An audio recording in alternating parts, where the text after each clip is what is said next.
father, or you are involved in caring for children? If yes, then listen to Ask the Pediatricians every Thursday by 10 a.m. for insightful discussion on popular child health topics such as dangerous child health practices, immunization, infant feeding, developmental milestones, and so much more. You also get to ask questions on these topics and listen to answers to real-life child health issues by a pediatrician. Ask the Pediatricians Foundation is devoted to health education and information of parents and caregivers of children in the community to support you in raising healthy children. Don't miss Ask the Pediatricians with Dr. Gami because it's informative, educative, and interactive. Ask the Pediatricians Hour, the program for caring parents.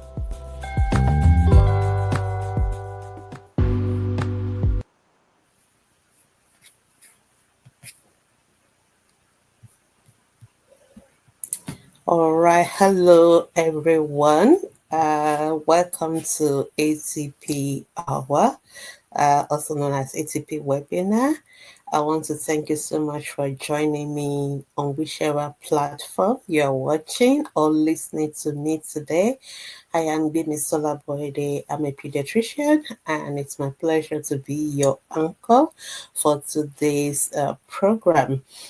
This is our teaching program where we get to talk about important topics on children health issues. And today I'm going to be talking about one of them. Just to let you know that this program is brought to you courtesy of Ask the Pediatricians Foundation. Ask the Pediatrician Foundation is a registered non-profit organization in Nigeria, and we're committed to the health and welfare of all children globally, of course, starting in sub-Saharan Africa, specifically Nigeria, where most of our children are still dying from preventable causes of death. And our goal is to see no child die from things that we can prevent and things that we can treat. And so we do that through empowering our parents and our caregivers of our children with health information. And also we do community medical outreaches offline to communities where we know that they have limited access to healthcare professionals. So thank you so much for joining us, and we welcome you to support ATP by listening to our programs, following us on all our social media platforms, and also donating towards our medical outreaches or volunteering for us as well. So thank you so much. So whether you're watching on YouTube or you're watching me on Facebook or on Instagram, I want to say thank you. For those who are listening to me on the podcast or on Fresh Waves Radio, I also want to say thank you so much for joining us. And I hope you're going to learn a lot today. If you have questions after the teaching, please head over to our Facebook group, and you can post your questions there, and our professionals will be there to answer your questions. Of course, you can also post on our website, askthepediatricians.com, or you can actually send us an email, Dr. Bimisola at askthepediatricians.com or askthepediatricians@gmail.com. So these are many ways by which you can reach out to us, and we will be happy to answer your questions. And if you have any particular topic that you would like us to talk about in this program, feel free to email me at drbimisola@askthepediatricians.com or askthepediatricians@gmail.com, and we will be happy to address the topic in future episodes. And let me just remind you that if you are just joining us for the very first time, you are warmly welcome. If you want to watch all the past videos, all the past teachings that we have done, they are available on our YouTube channel as well as on our Facebook pages. So just head over to our YouTube channel or our podcast channel, just look through. You can learn a lot from the past videos as well. So once again, I want to say thank you so much for joining me today. And what am I going to be talking about today? For those of you who have seen the banner, I'm going to talk about something that is very, very, very important when it comes to child health issues. I always make a joke that the most frequently asked questions that a pediatrician is asked by parents. It's about eating. Doctor, my child is not eating. If you're a pediatrician and nobody ever asks you that question, you need to check whether you are truly a pediatrician. Every pediatrician, the first question parent wants to ask is that the child is not eating. That is the most frequently asked questions. And parents really, really wish that we as pediatricians, we can actually bottle something up and sell to them. And I always also make that joke that if we are able to bottle something up and sell to parents, that will make their children to eat as whenever they want them to eat, and eat as much as they want them to eat. I mean, I'll be a millionaire in dollars, really, honestly, because that is one thing that parents really, really, or most parents tend to ask us as pediatricians, because parents really, really worry about their children not eating, and they just want them to eat. Of course, we do have the children that eat, which is like those parents are like the luckiest of all, but majority of parents always have issues with the eating habits of the children, and they do have some children that parents feel like no matter what they do, these children do not eat. And so we're starting this year teachings by taking a look at this particular topic, because I don't think there's any time we do ATP Live, which is our Monday program where we tend to ask questions live, for 1 hour from 6 p.m. West African time to 7 p.m. Parents just ask any question they have about the health of their children. This is a recurrent question. Parents want to know what they can do to make these children just to eat. It's always so of concern to parents. So today I decided that we can talk about it and give parents some tips, some strategies to help them with this hydra-headed problem, so to say, that most parents do face. Just to let you know that if you have any questions, you can always post your question on our Facebook group, Ask the Pediatrician Facebook group. We're open 24 hours, Monday to Saturday. So you can always go there, post your question any time of the day, irrespective of whichever country you are, and we'll be able to answer. And this, again, question is the most frequently asked question in our Facebook group. Every day we must answer question about a child who is not eating. And we tend to refer to such children as fussy eaters and picky eaters. Even though today is not about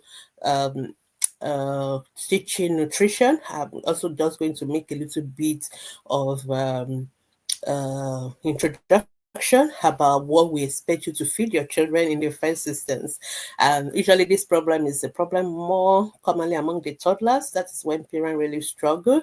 Usually by that around the age of 6 months or 5 years, it's always like a battle getting the children to eat. So just to summarize by saying, for the first 6 months of life, we just expect you to give your baby breast milk.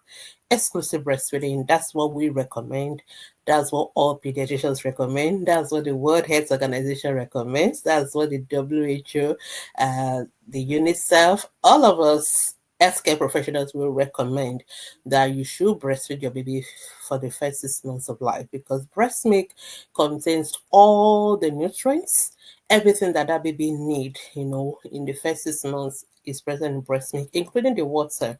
So you don't need to give water, you don't need to give anything else apart from breast milk. And not just only food, breast milk also has a lot of what we call protective agents, antibodies, immune agents that will protect that baby from infections and illnesses and all that. So breastfeeding is usually what we recommend for the first 6 months of life. Of course, if there are scenario, maybe, for whatever reason the mother is not available, either through death or through serious health issues, like mothers who are on chemotherapy or for cancer and all that, yes, we can give formula, which is the second best, but the best is still the breast. So breast is best. So always give your baby exclusive breastfeeding for the first 6 months. And I think most parents usually don't have issues with that. I think especially if mothers get the right support in the first 1 hour, because we want you to establish breastfeeding within the first hour of life. So if we're able to put that baby to breast with the support of our nurses, our midwives, our pediatricians, most mothers are able to get on the breastfeeding journey easily. They may have a little bit of teething issues in the first, latching and all that, but hopefully within a few days or weeks, most parents actually get the breastfeeding things sorted, and it's so easy. Breastfeeding is so easy. You don't need to look for anything. You don't need to prepare anything. Baby just wants to suck. You are there. The baby's there. All, all good. So, and that's so most mothers don't have issues in the first 6 months because baby's on breast milk, baby is sucking well, everybody is happy. We have occasional babies that the mothers struggle with breastfeeding, or they struggle with nipple confusion because they are bottle feeding and they also breastfeeding. But with support, we can always get that sorted quickly. And so I think the first 6 months is usually a breeze for most parents. And then after 6 months, we said that breast milk is no longer sufficient for the baby. And so that is when you need to start hardening other food. Please take note of the word hardening.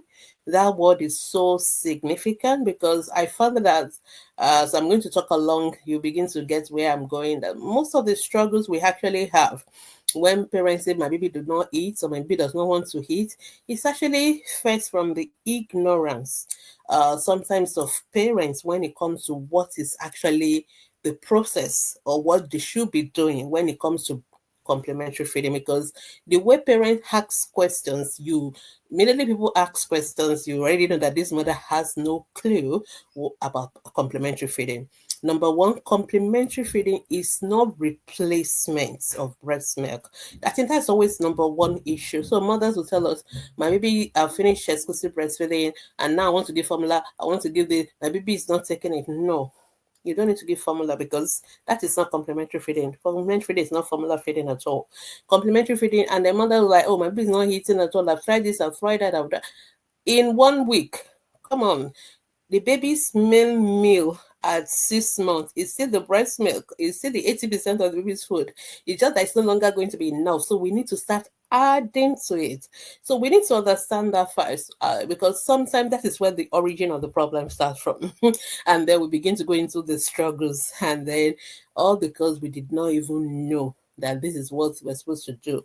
So complementary feeding is not a replacement for breast milk, it's an addition, it's a complement, it's a top up onto the breastfeeding. Number two, the quantity we're adding is also very small at the beginning. Like I said, 80% of the meal for the baby who is about to start complementary feeding is still breast milk. So just keep breastfeeding. Then you start adding. And when you start adding, it has to be gradual. We don't expect that baby to take the same equivalence of what baby will take in breast milk as the complementary food. No, baby just need maybe 1 or 2 meals of breastfeed of complementary foods in the first 1 or 2 weeks when you are starting, and then we gradually increase the quantity and gradually increase the frequency. And then sometimes it is about giving baby food, and there is nothing like baby food. I get a lot of questions about mom asking me, oh, my baby does not want to take baby food, but baby is interested in my swallow, in my rice. And I'm like, oh god, this baby is actually reading the pediatrician's textbook more than the mother, because complementary feeding is giving your baby the same food that you eat, in addition to the breast milk. It is not any special so-called baby food, nothing in the tin, nothing sold in the store. It's the same food you have in your kitchen. It's just that when you are giving a baby, the way you present it, when we talk about the texture, so initially we have to start with something soft, something semi, solid, not the thick hard solid, and then we gradually increase the texture, and then the quantity is also not as that much, and then we gradually increase the quantity. So we don't convert the volume of breast milk to the same volume of solid when we start complementary feeding. So today I'm not actually going here to talk about complementary feeding, but the foundation for avoiding fussy eaters or dealing with fussy eaters is first to make sure we're doing the right thing. And I found out that most of the problem is the fact that we don't, as parents, sometimes have any understanding of what complementary feeding is all about. And we don't have that knowledge. People say knowledge is power. When we don't have that knowledge, it's a battle that we even start with that we have, and then coupled with some children who may be fussy eaters, even if you do the right thing, then it's become a war, so to say. So what I'm trying to say that number one, I always encourage whenever people come to our Facebook group and they ask questions around food, the first thing I want to say, can you go and do our guides? We have a guide section in our Facebook group, which is a collection of videos made by Global Health Media, and they also have it on the app, Global Health Media Hub. I think I forgot the name of the hub, but if you search Global Health Media on YouTube, on anywhere, or even on the apps, you will get the name of the app. You can download those videos. They are very simple videos. They are available on our own Facebook group as well. Very simple videos telling you what to feed your baby, how to feed the baby, what quantity to feed, how frequently you need to feed. And they are just short videos about, I think maybe the longest about 7 minutes or 8 minutes. And I think about 6 or 7 of them in total. So it's something you can watch in one day, and it's not just watching it to take the box so that you can come back and say that I've watched the videos, but it don't make any difference. No, it's about really listening in and understanding the principles, of complementary feeding. What should you give? What should you not even give? Because sometimes some of us give the wrong thing. I see mothers asking me, can I give my baby bobo? Can I give my baby biscuits? At 6 months, can I give my baby cheese balls? And then that same mother will come back and say, my baby is not eating. Why would the baby eat when we're already giving them cheese balls and all this thing laden with sugar and salt? And then you now want them to come and take the normal food. So we need to also understand what we should not give our children. So these are very important information. So even before we start, if not done, if you don't have much understanding, or you think as I'm talking, you think, I think I need to have that knowledge, I'll recommend go back to our past videos or go to our Facebook group, ask where's the guide for complementary feeding. Somebody will send you the link, or you just go to our menu, you will see guide, click on the guides. The first guide is breastfeeding, the second guide is infant feeding, complementary feeding. Just watch all those videos, get basic understanding. What are the food classes? Why do we need to give different kind of food together? How do I mix it? What is the ratio? What is the percentage? How do I do all those basic things? So those are the things we expect you to know. So coming to this particular teaching today, I make a lot of assumption about one, you already know what it is to feed your baby, you already understand how to go about complementary feeding, you already have those basic principles. So I assume, but if you don't, I'm going to strongly recommend that you do those first. So those global health media videos are very lovely. And one thing I want people to always take note of when they're watching those videos, number one, you will never see them use anything in that video that you need to go and buy in the shops. There's no special milk, there's no special tin food. They are all food that you eat every day. And the only milk that is still needed is still the breast milk, nothing else. So you don't need to do anything extra to feed your baby after 6 months. And of course, we recommend that you breastfeed for up to 2 years if you can. And then, but if you can, if after 1 year you want to give other milk, the regular family milk is okay after 1 year. And of course, by that time, by 1 year, we expect your baby to be eating like the rest of the family, eating exactly the same thing from what we call the household pots, what the rest of the family is eating from. So those are the basic things we expect parents to know when it comes to complementary feeding. Now, so let's make those assumptions that you already know all that and you already know what to do, and then your child still does not want to eat. Because yes, I know there are some parents that really, they've done the course, they've watched the videos, and the children still struggle to eat. Okay, so you are the ones that I want to just share some tips. And one thing I always want to start with is by saying, like, because when parents ask this question, the way they ask it, it is like, Dr. Bemi, what is that magic thing that once I give it to this child, the child will start to eat like nothing else? That is what they're looking for. And I'm sorry to disappoint, there's nothing. So people will ask me, what can I give to make your child eat? What can I give? And I'm like, that is a wrong question. Or well, maybe not wrong question, but I always like to be cheeky and I will say, what you need to give to a child who is not eating is still food. There's nothing else we're going to give that child. It's food.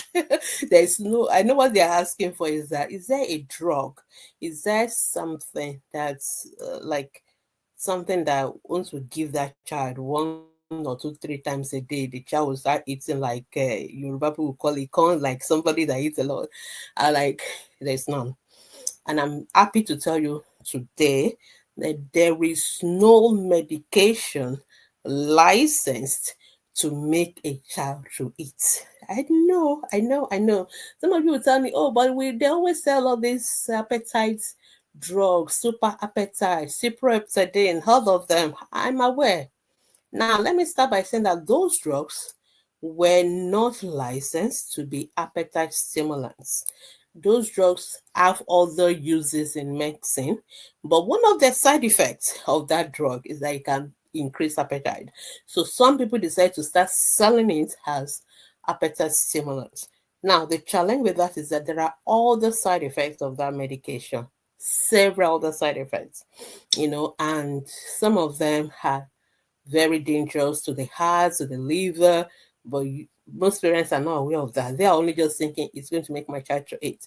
So I don't recommend, and we pediatricians generally, we don't recommend you giving your children those so-called appetite boosters or stimulants, whatever. You know the names of these drugs.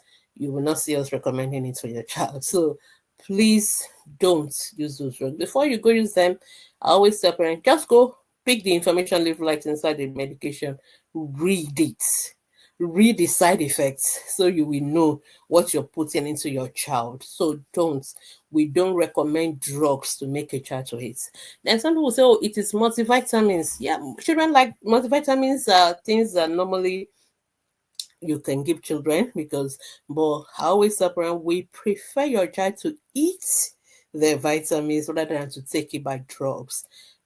One thing parents need to understand is that for every product you buy in the shop, in the pharmacy stores, in addition to that particular thing you are looking for, which is the vitamin C or the vitamin, whatever, there are so many other things that are added to make that product stable, to make it stay in the store and not get, become rotten or spoiled and all that. So for it to last on the shelf, we call them additives. All those ones you don't even know. You don't, if you are not somebody in the medical field or somebody who is into all the sciences and all that, you won't even bother checking. But there are so many other things that have been added to that syrup, and some of them also have their own issues. And some people, especially in some country where there's no good regulation, people had them in too much of excess that it can become a problem to the children. There's an amount of those things that must not be exceeded in the preparation, and somebody has to be checking. All the regulatory bodies have to be checking, but even the ones that they're checking, we all know the danger of fake drugs. We all know the danger of people that are trying to make money, and all these things they do, and so how many of those things get checked? So the less drugs your child takes, the better. I always say that we pediatricians, we are one of those people that actually we don't want your children taking drugs. If you don't have to take any drugs at all, it's actually better. So I have to say all that because I know somebody is listening to me and thinking maybe Dr. Grim is going to quickly tell us what is that magical drug or product that once we give to our children, they'll start to eat. I'm sorry to disappoint you, there is none. Okay, the only thing you're still going to give your child is food. So I'm not here to make any recommendation of products, of drugs, or anything else. What I'm going to teach you today is just some tips, okay, that will help you in supporting a child who is fussy. So fussy eaters basically are children who don't like to eat, they just don't like to eat. And sometimes parents wonder because sometimes some children are eating very well at the beginning when they're breastfeeding, they eat very well. Then all of a sudden it's like the child does not want to eat, especially between the ages of 2 years and 6, and they don't want to try new food. They just don't want to take anything, or they want to eat only one particular food, all the time. It's only either the pap or whatever, any other thing else they don't want to take it, and it can be a lot of headaches for parents. Okay, so let me just forward tell you that it is normal for some children to go through that phase. It's a phase. So in pediatrics, there are so many things that, well, not so many, but there are a few things that will tell parents just hang in there. It's going to come to pass. And if you're a Christian, you know there's a phrase in the Bible that tends to say, and it's come to pass. So when it comes to raising children, having children, there are some things that it shall come to pass. You know, reflux, colic. Oh, there are some things that some babies you just say passing phase. They will go through it and it shall come to pass. So fussy eating can be one of those things. For some people, they are just fussy eaters. It's just a passing phase, especially around that age of 2. Because around that age of 2, children begin to realize that they actually have power. They actually have more powerful. You know, when they are younger, 6 months, like you just do everything to them and they have no choice. But when they start getting to like age of 1 and 2, they begin to realize that actually I have a right to say no. I have my own power too, and they have their will. They begin to exercise their will, their choices, and feeding is one area where they begin to exercise that power, and it can be quite challenging for parents. But if you understand first as a parent that this can be a passing phase, you relax, because I think sometimes we as parents, obviously we want the children to eat. You don't want your neighbors to think that you're starving the children or you don't want them to lose weight. You're worried. I understand. I always tell parents it's part of your job description as a parent to be worried, and it is part of my job description as a pediatrician to tell you not to worry. So some things are just passing phase. So a child being fussy can just be a passing phase, and all of a sudden you realize that after a while the same child have started eating again, and you have not done any magic. So it's a passing phase. So not just relax. And now I'm speaking in general terms. Obviously, we have some children who actually have some health issues and feeding issues. I will get to that, but majority of our children is just a passing phase, especially between that age of 2 and 6. So you don't need to start getting yourself worked up. Just know that some of these things shall come to pass. And for us as pediatricians, sometimes we sound too relaxed about it. Yes, because we know it can be a passing phase. And for us, we are just after, is the child still having a good weight? Is the child not malnourished? Okay, all well and good. Just carry on. So, but let's just give us some few tips on how to support our children that can make that journey a little bit easier. I'm not giving you magical solution that once you start doing it, everything will just go. The child start eating. There is nothing like that. So you just have to manage. There are some issues we only manage. We can't treat them per se. All right. So that's why I'm adopting this approach. Now, what's the first thing I want to say as a tip? Introduce new foods slowly. I can't emphasize this enough. I see parents ask me questions and they will say, I've tried this, I've tried that, I've tried that, I've tried all the food. The child will not eat. How old is the baby? 6 months, 7 months. So your baby is 7 months old. You started trying new food 1 month ago, and you've tried all the food in the world. You are trying too much, madam. Calm down, chill. All right. Introduce new food slowly. I can't emphasize. So when mothers who have 7 months old baby tells, when they tell me they've tried all the food, then I know they're not even doing the right thing. That is number one. You couldn't have tried all new foods in 1 month. Some even say in 1 week, and I'm not exaggerating. Like I wish I brought some of these real life questions to this program. You will know that I'm not exaggerating, and I'm sure the mothers themselves know too. So you try one food in the morning, maybe didn't take that. In the afternoon, you are trying a new thing. Maybe in 2 hours, you are trying. No, that is not how we do it. Though you have to do it slowly. I recommend that you try one new food per week. In other words, when you give that pap, the baby doesn't want to take it, or you take only one spoon. That's fine. Give it again. That same, maybe to the next day, maybe this time around, maybe we'll take 2 spoons. Give it again the third day. give it again the fourth day. Don't be, I think most time parents, when they say the child is not taking the food, it's because the child also doesn't take as much as you want. That is, there are two different things. So the fact that you offer a child food and the child only maybe took one spoon or two, and then doesn't want the rest again, and you prepare a whole bowl of of pap, 200 meals, and then say, "Oh, that child doesn't like pap." No, that does not what it means. It means the child is still experimenting. It's a new food. It's something new, so it takes them time to get used to it. Don't be in a hurry. I always tell parents, I really wish I can actually bottle patience. You see it, we're still going to come to it. I really wish I can actually bottle the patience and sell it to the mothers, because I think that's what most parents actually need when it comes to complementary feeding. We need to be patient when we're introducing new food. Sometimes you just give the food, let the child even just play with it, let them throw it away, let them pour it on the floor, let them, it's part of it. So if you some children that have what we call sensory sensitivity to food, this is what our occupational therapists do. They actually make the children learn to play with the food, touch it, smell it, and then one day it will enter their mouth. It's still part of the process. So don't be in a hurry. Don't worry about the mess. Don't worry about the waste. You can drink the leftovers. You just have to be slow. If you are doing more than one new food per week, you are too much in a hurry. New food slowly. So even if it is that part that the child likes to say, still be giving the one that the child likes. And then those new food, try and add one new one per week. And let the child try it. Keep offering it, keep offering it. We always say offer the new food 13 times, 3 times before you can now say, okay, yeah, I've tried. The child doesn't want this one. Let's start try another food. If you do it that way, there's no way you would have tried all the food in the world in 1 month. It's not possible. So please be patient. Let's try not to be in a hurry.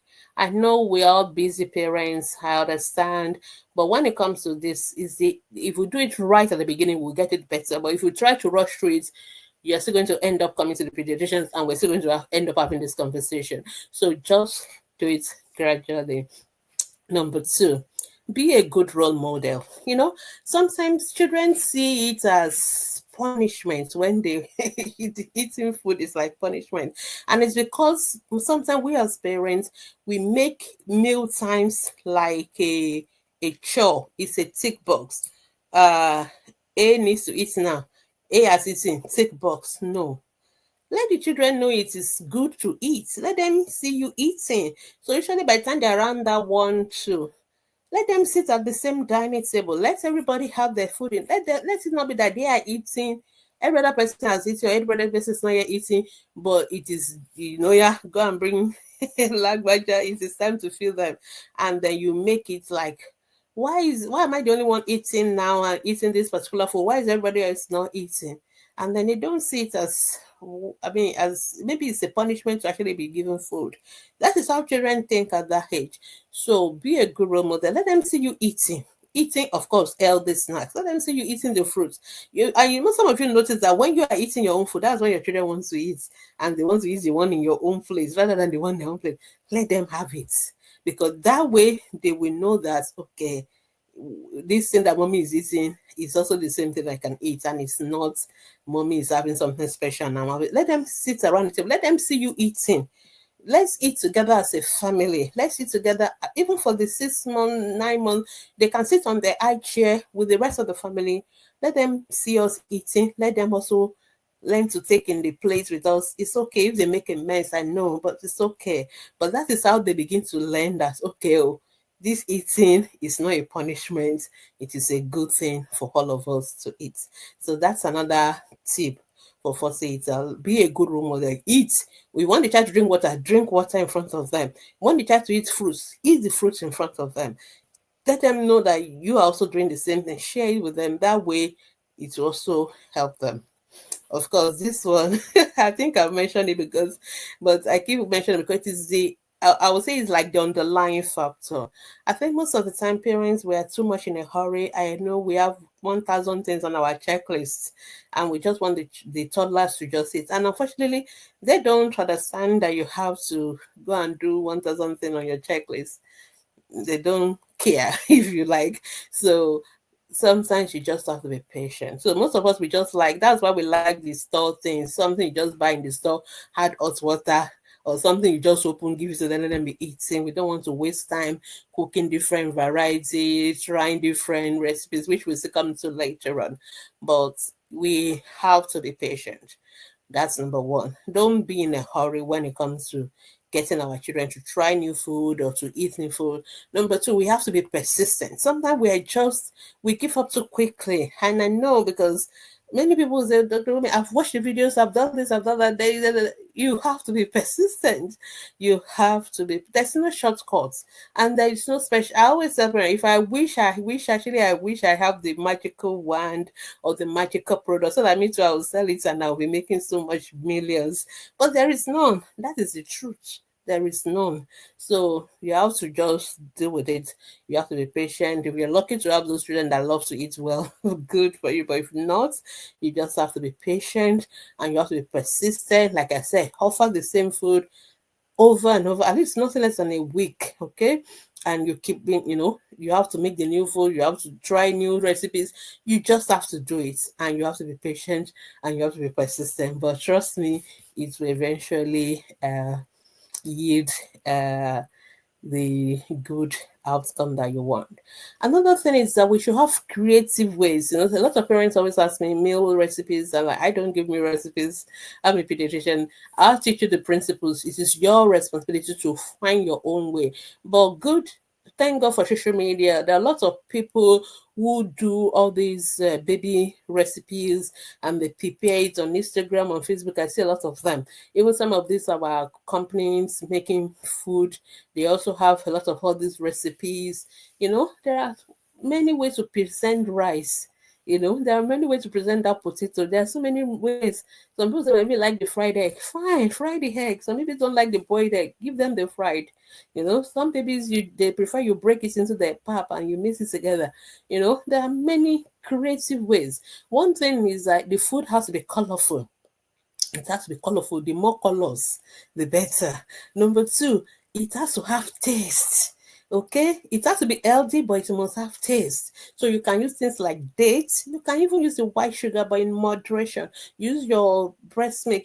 Find ways to present healthy food to children in a way they will like. Some children like the smoothies, so you see the same fruit, you make it into smoothie, put their breast milk or put their age appropriate milk and give it to them. It's some babies like pancake. You see the milk you have mixed together, and the egg, and yet you can make it into egg. So you have to find creative ways of giving the children this healthy food, and there are loads of resources online. I mean, just go online and see baby food recipes for Nigerians, for those in UK, US, different, depending on which country, depending on which culture, so many of them that you can try. So find creative ways. That's where patience come in, because it's easier to just mix something in hot water and that's it. But doing this creative way is hard. But do you know what? In that process, you actually begin to discover that this child actually like food, though, but it's just that the child does not like those boring food. And at times, sometimes babies get bored. Some of us, we want to give our baby pap. It's pap and milk 24/7. Even you, won't you be bored if you are taking pap and milk 24/7? I always tell parents that. So you can't be giving them pap and milk 24/7. You have to find other way of giving it. So some people prefer to lick their milk. Let them lick it. Some people prefer to drink their milk. Let them drink it. It doesn't matter as long as the milk goes down into their body. So find creative ways of preparing healthy food. Make it colorful. Some children like to eat from their maybe I'll talk about that in the next let me leave that to the next tip. So let's find creative ways of making healthy food, and there are lots of online nutrition, pediatric nutrition food people that have all this recipe. Just check out their website, their Instagram page. You will get tips, loads of tips. All right, let's move on. Please, let's make mealtime fun. Children don't like boring, okay? Let's make it fun time. Let's make it, something that they want to look forward to. So, for example, you can give them let them use cutleries in their favorite characters, maybe it's Peppa Pig plates or Mickey Mouse, bottle for water, make it fun. Make the spoon, just make it look fun. Make it a game sometimes for some children. You eat this and you do some little, fun. Just make it fun. Don't make it a battlefield. You're not going to win. Just make sure it is fun. Try different ways of making it something appealing to the child. I mean, I'm sure you know that. Another option for fussy eaters is, let's not aim for them to always finish the food in their plates. Sometimes I think that's why we still need to understand complementary feeding. Please, there's a quantity that is appropriate for each age group. For example, for 6 months old, we expect them to just take half of a cup. Half of a cup is like about 50 to 75 mils, maybe of thick porridge or thick whatever you're giving. So, and as they get older, maybe about 9 months, we make it three quarter, then about 1 year, 2 years, maybe like the whole cup. So there's a portion that is appropriate for each age group. So don't put 200 mils of pap for a 6 months old. That's too much. I know that maybe you are giving the child 150 mils of milk or formula before. Then you now assume that the pap too should be 150 mil. No, the pap is not going to be 150 mil. The pap has to be thicker. The pap has more calories in it. So the baby doesn't need to take 150 mil of pap. The baby just taking 50 mils of that pap will get more calories than 150 mil of the formula. So please be mindful of what is the, if you go to our guides and complementary feeding, we've already put there what is the quantity, what is the frequency. For our fussy eaters, just give them a little bit in their plate. Don't give them so much that they begin to even dread, coming to the play like, this is too much, I can't finish it. So give them a little portion. It's okay for them to go get more if they want more. At least when you give a little portion, it's like a small goal for them. So they feel like, I can easily finish this one. And then do you want more? You can go get more. But don't put too much to start with, then they're like, it's too much. It's too much. I can't finish it. And then they don't even want to try again. So let's go for smaller portion. It's better to give small portions more frequently. So that's another tip we normally give to mothers of those who have toddlers. Some children like to grace, we call them, like, the way some of the animals do that. They just take a little here, they just move around, take another. Some children have that habit, so they will never sit and finish a whole meal at one sitting. So they will just take a little 1 or 2 spoon and then run away. Maybe in 1 hour or 2 hours they will come again and take another one. It's okay. If that is a pattern of that child, it's okay for them. So give them a smaller portion, but they may have to eat 5 times a day or 6 times a day. It's fine. Rather than for you to say they must eat one big portion 3 times a day, it's better to give them the half of that portion and they can eat it 6, 4, 7 times, 8 times a day. Is fine as long as they are eating it. So that is another way around tip that may help with fussy eaters. Another thing we need to avoid is power struggles. Okay, I always like to tell parents that children do not starve. I know parents find it so hard to believe that, so children do not starve. In other words, they will not deliberately uh, kill themselves with hunger. So they are still going to eat. So, but they may not want to eat when you are trying to force them to eat. So we'll still come to that, but don't try to get into the battle of you must eat now. If you don't eat now, we're going to do this. With a 2-year-old, you are never going to win. Their will power is stronger. Now you go break. Yes, your will power of this 2-year-old is stronger than that of adults. I'm telling you. So don't even try to get into that struggle with them. Okay, you don't want to eat, it's fine. What you need to do, which is where most parents feel, is don't give them an alternative that's, okay, if you don't eat your bread, okay, use your rice, whatever. Okay, go and take biscuits. Don't. That is where we all miss it. So some parents will not give them bobo, you give them all the, sorry, I shouldn't be using those brand names, but you know what I mean. All those juice, all those milk drinks, all those flavored drinks, all those pastries and all that. They won't eat other food. So if they don't want to eat, it's fine. You keep your food away, but you're not giving them something else to eat. You're not giving them something like snacks to feed on in the process. So that will force them to come back to the food when they're hungry. So avoid making it a power struggle, because you are not likely going to win that power struggle with the children, so you won't. So encourage them to try new food. Try new food, don't make it pressure, like just leave the food there. You take it. Oh, this is nice, this is sweet. Okay, mommy, can I take a little? Yeah, take, just taste. Not that they have to eat it, but make them feel like, let me just taste it. Just encourage them. Encourage. Whenever you see new food, make sure it's available. Make sure you encourage the child to eat new food. I'm sure we can all do that. This is very important. Limiting the snacks. This is where most parents that have fussy eaters tend to get it wrong. The children don't want to eat food, but you always give it. So I get a lot of questions. Some parents will tell me, "Oh, my child does not eat food, but he only wants to eat biscuits and tea." And I'm like, a child does not know what is biscuits. Somebody introduced biscuits to the child, the parents. Okay, so we are the one that introduce everything your child eats. You introduce it to them. So if the child only wants to eat biscuits or wants to take all those concentrate juice, whatever, you are the one that started it. Don't introduce junk snacks to children. All the parents are always asking, can maybe eat biscuits, can maybe eat cake, can maybe eat cheeseburger, please stop. Don't. Rather introduce healthy snacks to them. Healthy snacks, fruits, all the fruits, they are healthy snacks. Give them boiled egg, for example. Give them akara, bean cake. Give them things that are healthy, but they can hold in their hands and chew on it. It's better.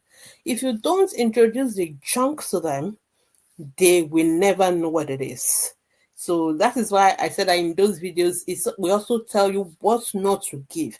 Avoid all these sugar, salt laden pastries and so-called snacks. Give healthy snacks instead. It's better that way, all right? And when the meal time has to be clear. We still talk about having routines and stuff.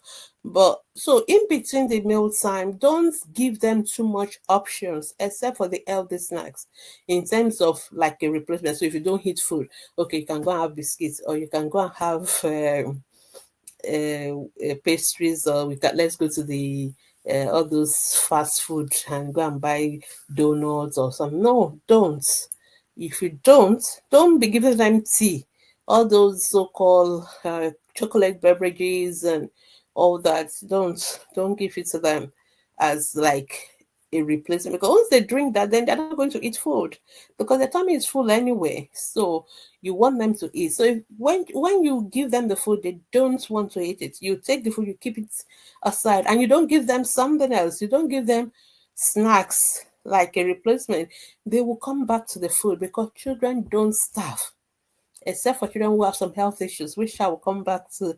But majority of children will not starve. So the only reason why they don't come back to the food is because you are giving them the own alternative. So we need to avoid that. We need to limit it. Give only healthy snacks. Avoid negative reinforcement. What do we mean by negative reinforcement? Don't beat children to eat.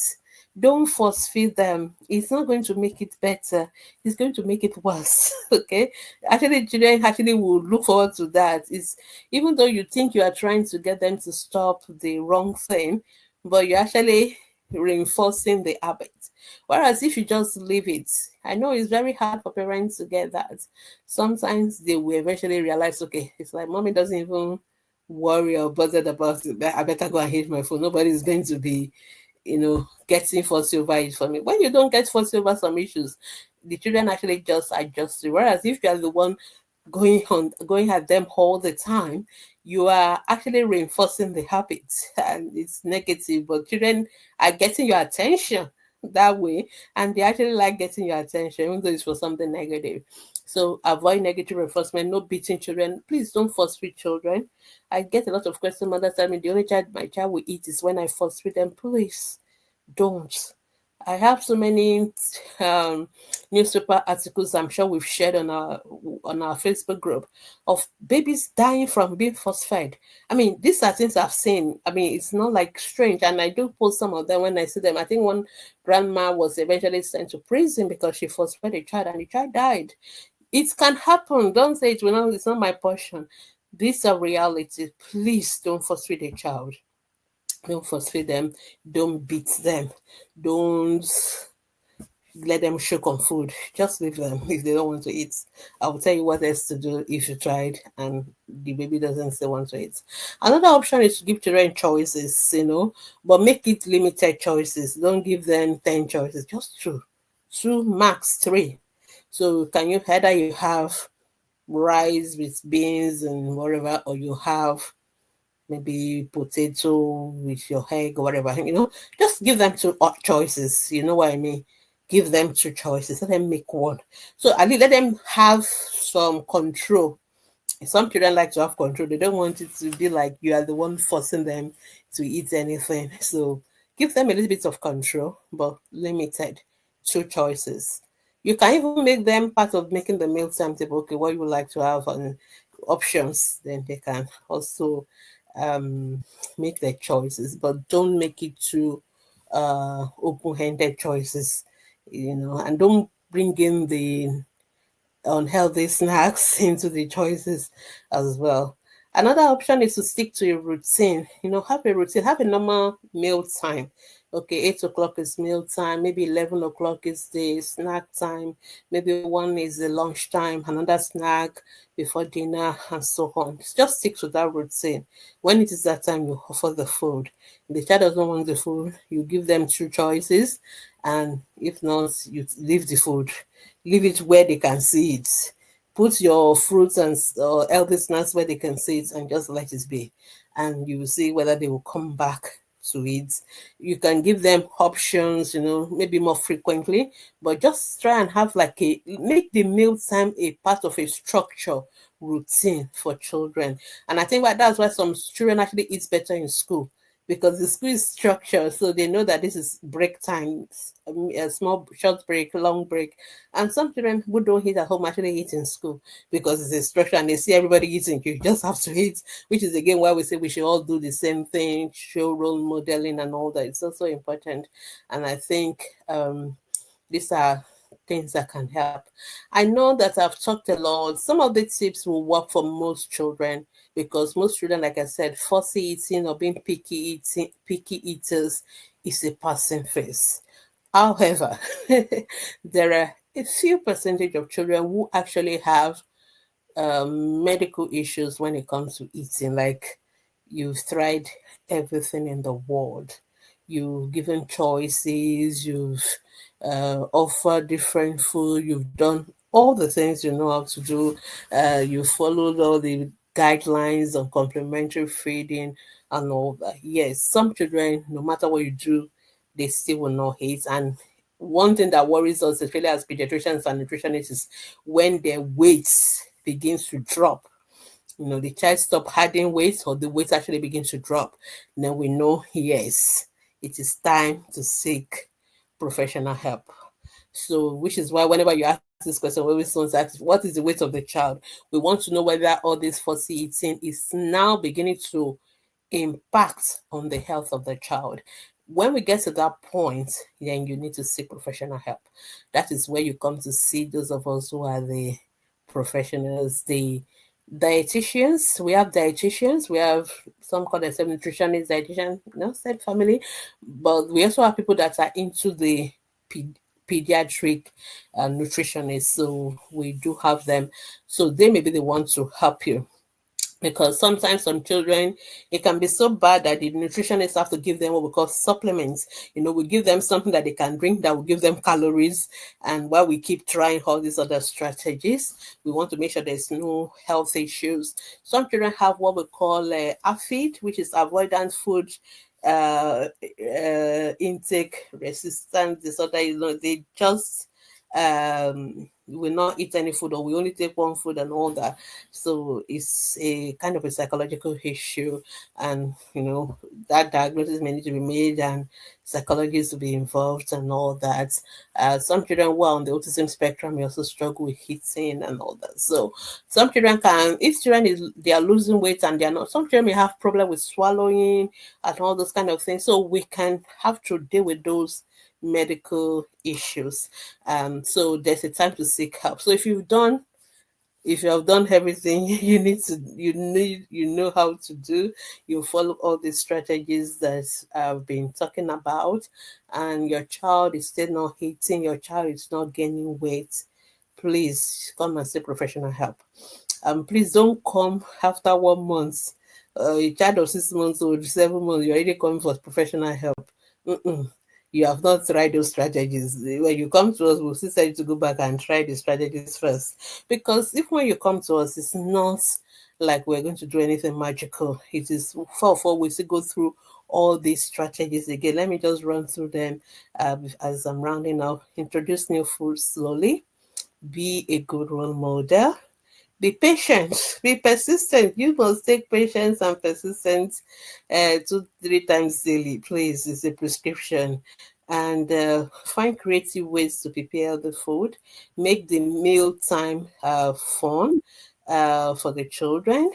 Serve them small portions more frequently is better than a big portion, less frequently. Avoid the power struggles. Don't frustrate children. Avoid negative reinforcement. Encourage children to try new food. Limit the snacks. Let's limit the beverages and the other snacks in between. Let's just limit it. And then I've talked about avoiding negative reinforcement. Offer choices. Stick to a routine. And so after you've done all this, and having done all, you can now seek professional help. That's when you come to see your nutritionist, or you can even see your pediatrician. We can work together. We'll make sure you're actually following all the strategies. We may sometimes have to give supplements for children. Some children will not take fruits and veggies. We have to give them vitamins, supplements, and all that. And it can be so bad in some children. We actually have to pass a tube to feed them. Yeah, we can pass a tube through the nose and mouth, and if it's really that bad, we may have to put one permanently into the tummy. Yeah, we do that, but that is the extreme and last things to do. But you will seek professional help and help. But let me just say by saying that majority of children don't need that. Majority of children, all these strategies will suffice for them, and as long as they're eating, even though small they are eating, they are gaining weight, well, we are happy with that. And like I said, it's a passing phase, and most children will actually outgrow the phase. I hope you've learned a lot today, but I know it's an area that most parents still have questions, so feel free to go to Ask the Pediatrician Facebook group and post your questions there. For those of you listening on the radio, feel free to send your questions to the radio platform. They will pass it across to me. We can always come back and address them later on. So thank you so much. Remember to watch, remember to share the video, remember to follow these strategies, and I'm sure that you will be able to get over this phase of fussy eating. Thank you so much for listening, and I'll see you, or one of my colleagues will be back next week, where we'll be talking about another very important topic that has to do with the health of our children. Till then, have a wonderful day, and it is bye from me. Bye.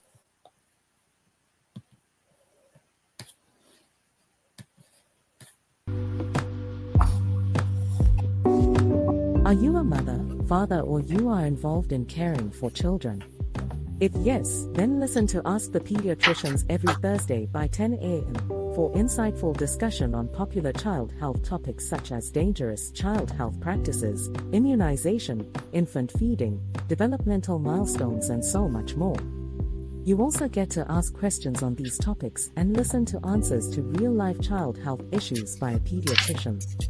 Ask the Pediatricians Foundation is devoted to health education and information of parents and caregivers of children in the community to support you in raising healthy children. Don't miss Ask the Pediatricians with Dr. Bami, because it's informative, educative, and interactive. Ask the Pediatricians Hour. the program for caring parents.